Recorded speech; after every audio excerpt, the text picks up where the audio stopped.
Desde las nuevas leyes en California que abiertamente promueven pedofilia, la película francesa recién estrenada en Netflix que glorifica prostitución y pedofilia de niñas pequeñas, hasta las campañas en las escuelas en todos los países occidentales de regalar preservativos para supuestamente prevenir embarazos no deseados, mi pregunta es, ¿qué está pasando y quiénes son detrás de estas operaciones obviamente teledirigidas? A cualquier ser pensante debería ser obvio que los anticonceptivos gratuitos no es lo que necesitan los escolares de 13 años de edad, sino pautas morales y éticas. Hace unos días, varios medios de comunicación de talla The New York Times y Washington Post publicaron los resultados de una dudosa encuesta online. Se llevó a cabo para conocer, entre comillas, la actitud de los padres hacia la educación sexual en las escuelas. La educación en sexualidad ha estado invadiendo el sistema educativo durante muchos años. En los años 90, los centros de planificación familiar se convirtieron en la fuente de esta infección. Muchos no lo saben, pero la planificación familiar es toda una ideología de guerra contra la familia. Detrás está la Federación Internacional de Planificación Familiar, que originalmente se llamaba la Liga Americana para el Control de la Natalidad. Lo que hoy se llama la Federación Internacional de Planificación Familiar, fundada por Margaret Sanger, se convirtió en el principal árbitro de la política social en los Estados Unidos, imponiendo su filosofía de amoralidad sexual y control de la población eugenésica a través de una política de las grandes mentiras al estilo del ministro de propaganda nazi, Joseph Goebbels, el desmentido, mejor dicho, ninguneo sistemático de las instituciones religiosas y la infiltración del poder ejecutivo del gobierno de Estados Unidos con el objetivo de destruir toda influencia de la ética judeo-cristiana en la vida pública.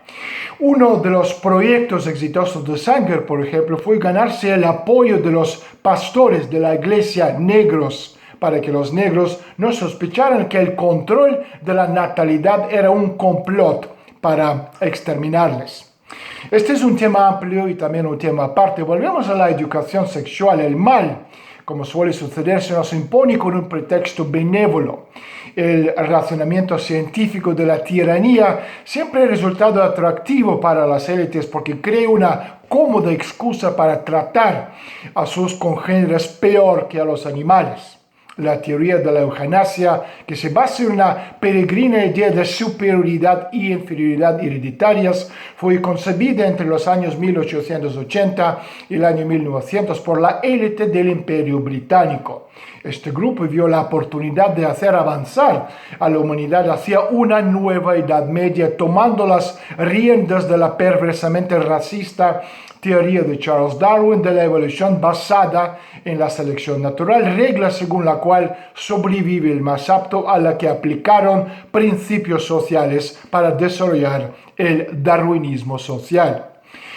En 1956, la Sociedad Británica de Eugenesia sostuvo que la sociedad debe perseguir la eutanasia empleando medios menos obvios, fin de cita.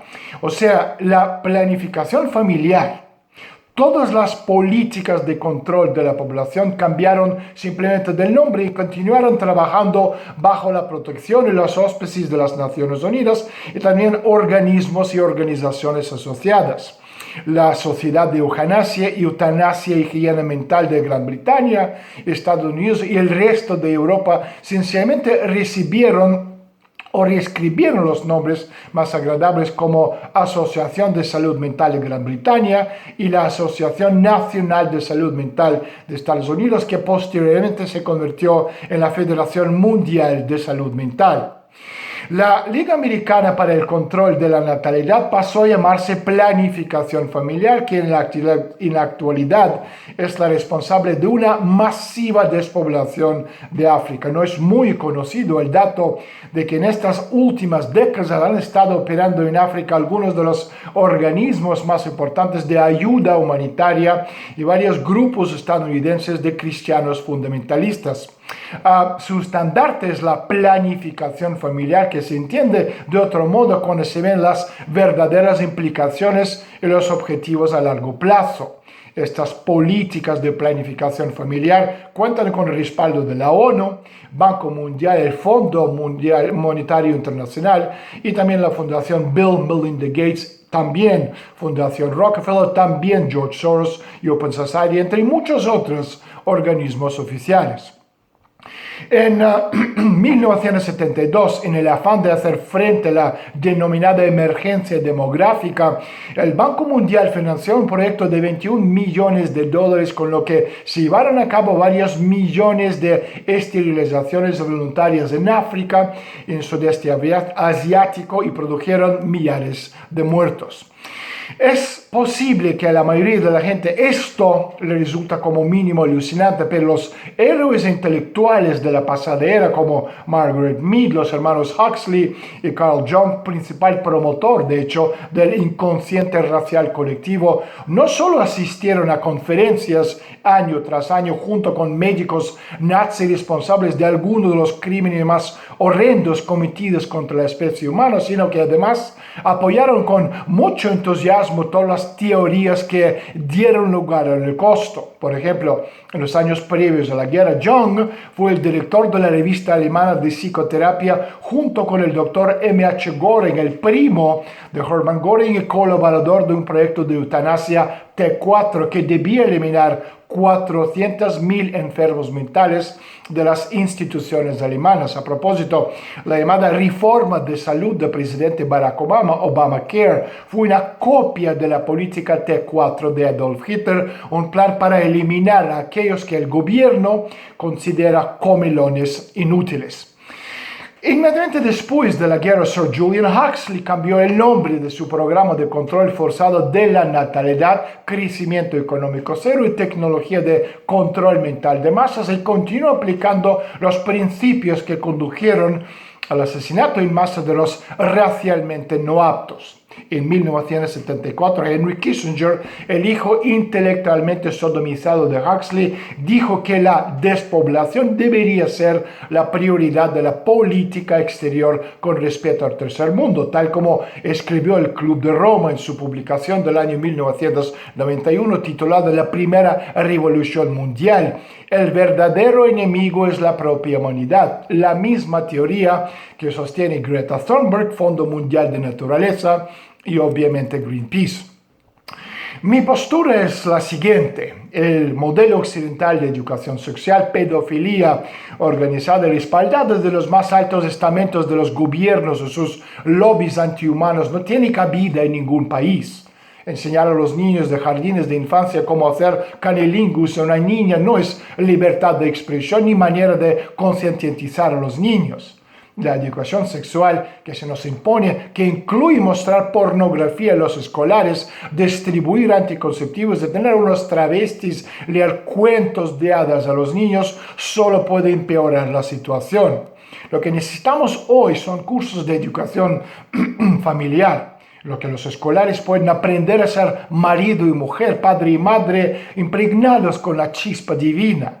Es imperativo enseñar a los futuros padres cómo cuidar de una esposa embarazada y un bebé recién nacido. Los niños deben recibir pautas morales, no preservativos de pornografía enmascarada de libertad de expresión. Por supuesto, llega el momento en que es necesario hablar con el niño sobre esto, pero aquí, como adultos, podemos encontrar nuestro propio camino adecuado.